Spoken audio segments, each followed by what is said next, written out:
Waking up at 5 a.m. is supposed to have all these amazing benefits that you've been told about.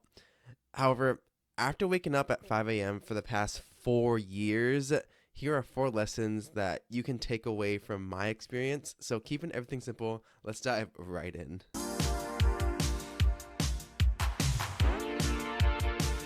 Welcome back to the Keeping Everything Simple podcast. I'm your host and fellow student, Michael Klukas, and on this show, we boil down complicated topics into simple and actionable tips.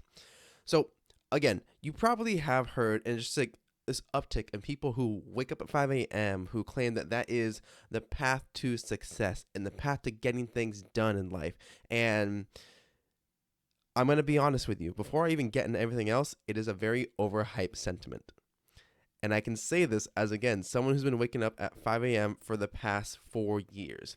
So right now, current time is 5:46 in the morning. I have been up for the past 45 minutes and working on different things. However, it's a lot to do, and it's not designed for everybody. So the first takeaway here, honestly, is that, again, not everyone is going to benefit from waking up early. I've been doing this for 4 years. At first, it was out of necessity, and then it went to being out of still necessity, but with a decision to make it intentional, and that the choice was intentional. So, not everyone is going to be a morning person. That is like the first distinction on why this isn't going to benefit everybody, because there are different sleep chronotypes. And to be able to say, okay, I'm a night owl, or I'm a morning person, or I'm a permanently exhausted pigeon, however you want to phrase it, there is some truth to that matter and some truth to that statement, because you do have people who operate better in the morning. Their creative juices are flowing more readily. They are more in tune with what they are working on, and they get distracted less easily, and they have high energy. And the same is true for night owls. You have people who work better at night. They have that burst of energy around 7, 8, 9, 10, and then are confused as to why it's so hard for them to settle into bed and get ready to go to sleep, until they realize, oh, okay, it's because we're operating off the world that wakes up early rather than the world that goes to bed late.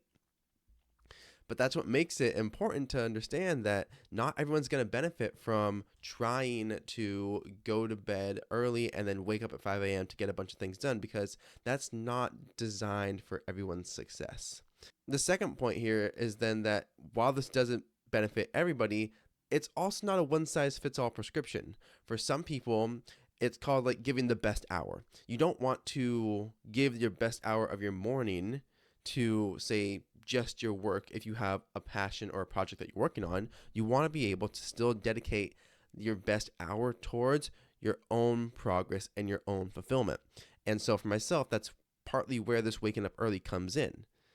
But for someone else, it might be that best hour is, 6 in the evening before dinner, or maybe they just had a snack and they're going to have dinner a little bit later around like 7 or 8, because people eat dinner late, and we can get into that in an entirely different video, but it's a choice.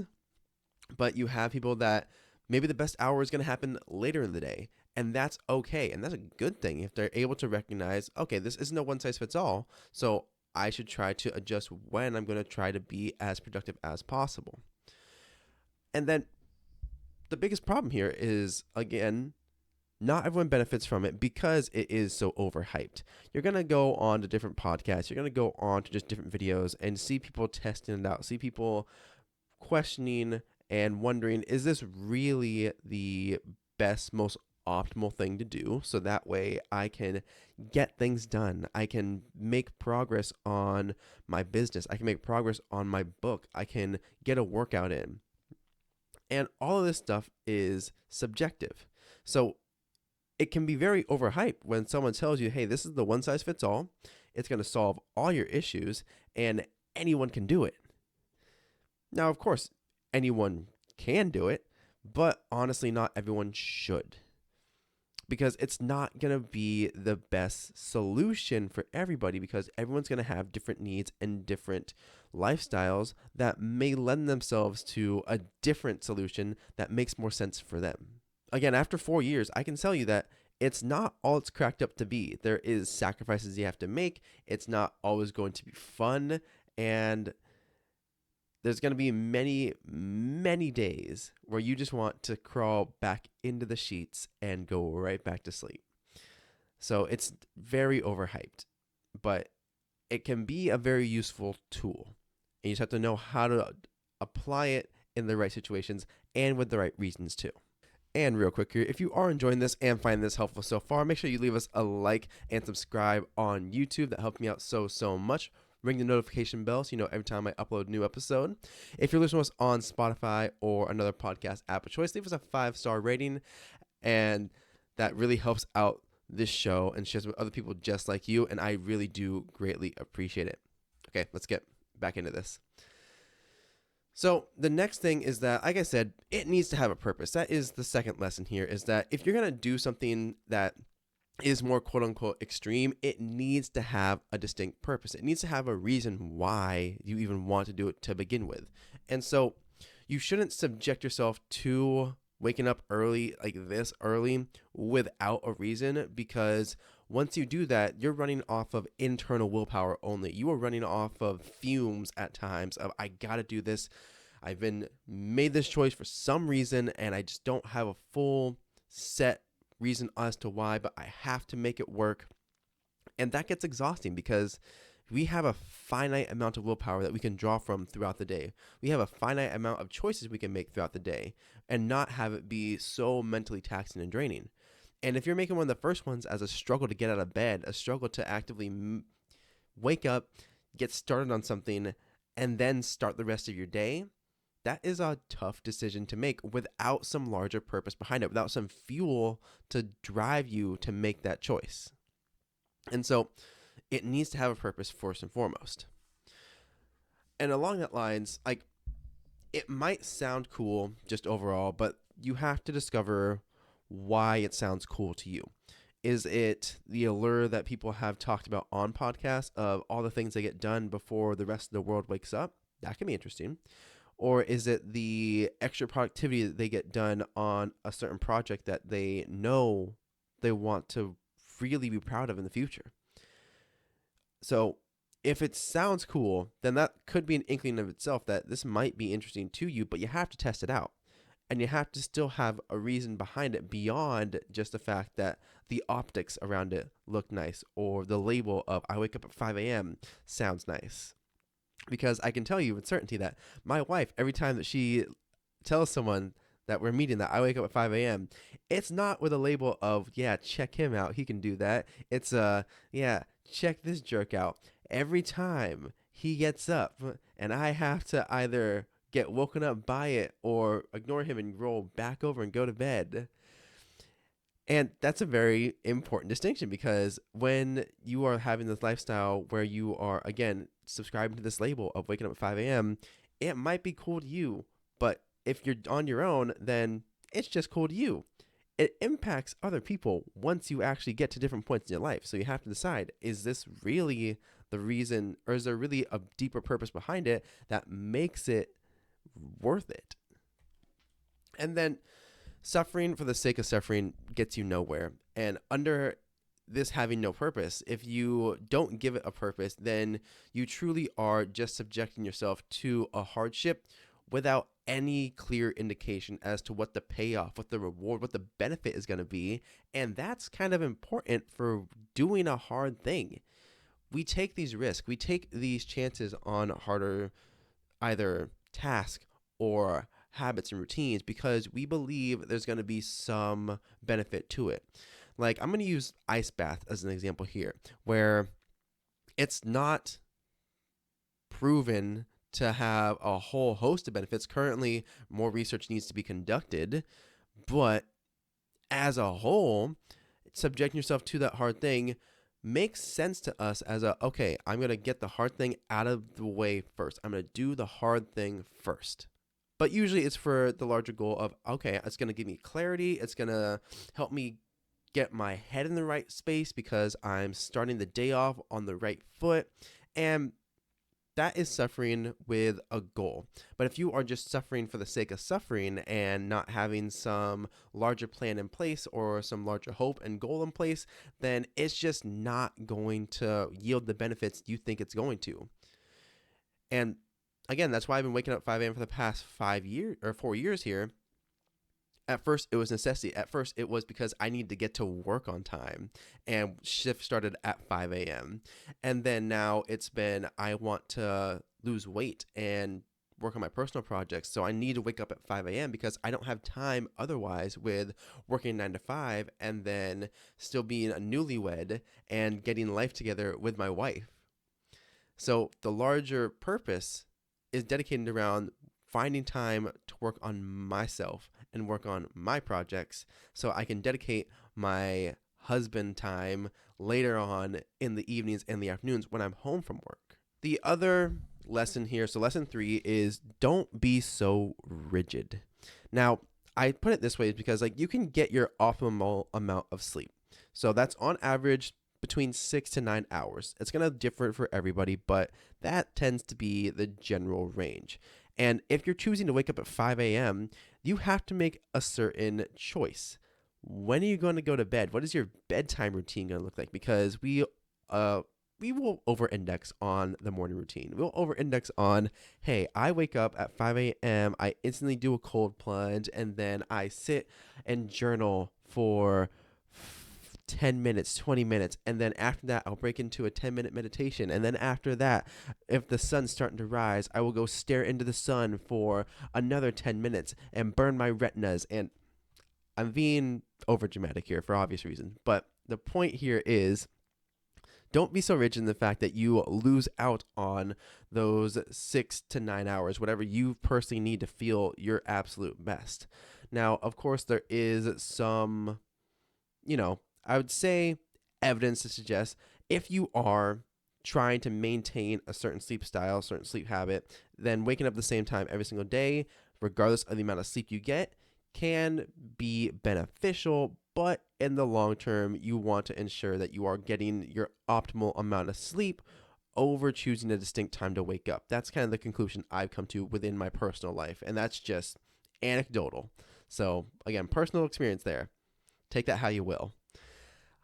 Other piece here is that it is if a certain habit becomes a problem, then you need to be open to adjusting. I say that because this habit in of itself, waking up at 5 a.m. has caused issues in my relationship before we were married. Because I am making a distinct choice to wake up early. That means I have to go to bed late, or not late. I have to go to bed early as well to make sure that I am getting up on time and I feel rested enough. And that means that I am missing out on some of the late night activities that my wife would want to do or that my friends and family might be interested in because I'm choosing to go to bed. Now, of course, I'm only in my 20s. And so because of that, I've made the choice to, at times, sacrifice sleep so that way I could enjoy some late night activities and still wake up around instead of 5 a.m., maybe that day it was 6 a.m. because I'm not going to be so rigid in this and that I lose the experiences that actually make life worth living and that this 5 a.m. wake up time is supposed to feed me opportunities to enjoy.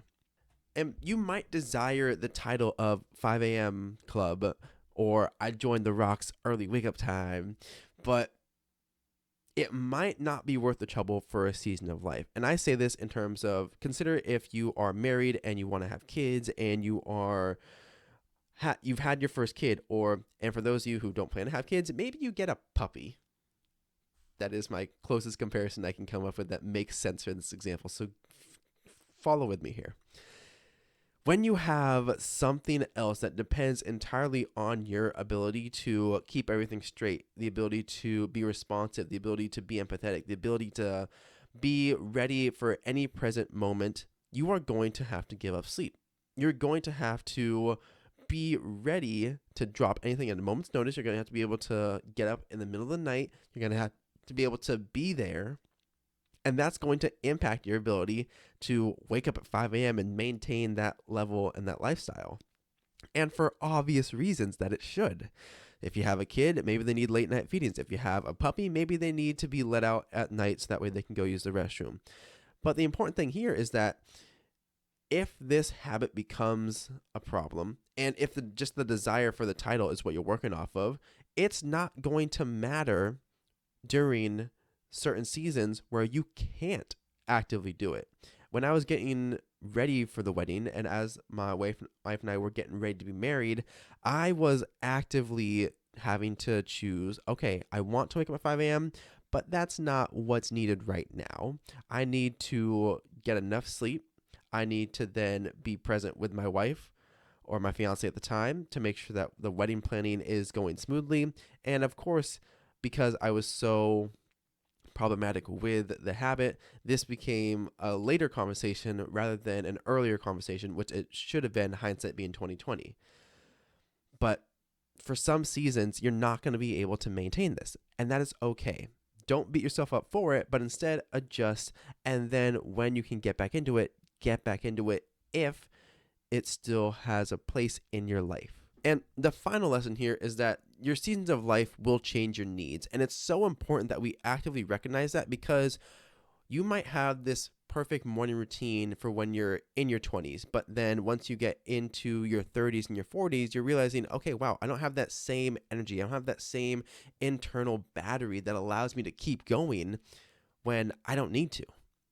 So your needs are going to change as you grow older. The needs of myself at 15 are going to be very different than my needs at 25. And so you have to then understand what season of life you're in terms of the personal capacity and the professional capacity. Are you in the season of learning, earning, or growing? And that will determine what you actively need to be working on. Because if you're in the season of learning, then you should be getting sleep as much as possible, because you are actively going out and doing some of the work. You're actively going out and trying to learn as much as possible about a certain subject or a certain area and certain skill sets. And so you should be resting up and recovering. If you're in the season of earning, then maybe you have the skills needed and you can wake up earlier to get that extra productivity in, and you can work on these personal projects, and that's fine for that season. And then maybe it is the season of growing where everything kind of comes together and you're choosing to wake up early or go to sleep early, so that way you can have your most optimal energy levels be sustained and be consistent, so that way you can put them towards growing either your skill sets, growing either the projects, growing a business, growing in your role at a company, growing in your personal life, in your relationships. And that just depends on what that looks like at that season in time. And then as well, sleep is a foundation to all other aspects of your life. So that is your emotional stability, that is your mental health, that is your physical health in general. Because if you go to the gym and work out and you get a horrible night's sleep, then you know that your body is not recovering in the best way possible. It impacts your ability to focus at work. It impacts your ability to be present in your relationship and present in conversations. It impacts your ability to actively feel your absolute best at any point in time. Sleep, again, is the foundation for every other aspect in your life. So you should treat it as such. You should treat it as something to protect and something to take care of. So you have to make sure that whatever season of life you're in, you are still recognizing the importance of getting a good night's sleep. And you still can't neglect the other pillars of leading a good and simple life. So if you're waking up at 5 a.m., you can't neglect the health aspect of everything. If you're waking up at 5 a.m., you can't neglect the relationships. You can't neglect your learning and fulfillment. So either in your personal or professional life, you can't neglect your spiritual side. And not everyone is going to be into, say, Christianity. So I know I myself am a Christian, but some people are going to prefer just the overall mystic approach or the universal approach, where they know that there's some power out there, but they don't want to ascribe just a certain name to it. Whatever it is, you can't neglect that either. And as you go, and then also the other one's wealth and career in there, but that one varies. And again, all of this stuff just interplays with each other. And so you can't neglect these things for the sake of, again, having that certain label and just having that certain routine and lifestyle. So you have to make sure that you are allowing yourself the opportunity and being honest with yourself on what are you actually going to need at this point in time?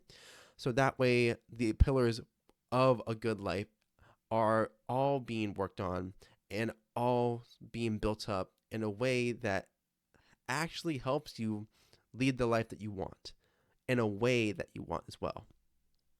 So, again, to summarize it up, is that not everyone's going to benefit from waking up early. It needs to have a purpose. You can't just suffer for the sake of suffering because that gets you nowhere. You can't be so rigid that you allow everything else in your life to take a wayside or take a backseat to the important things that need to get done. And your seasons of life will change your needs because, again, at 15 years old, this is not something I would want to do, even have to wake up early for high school.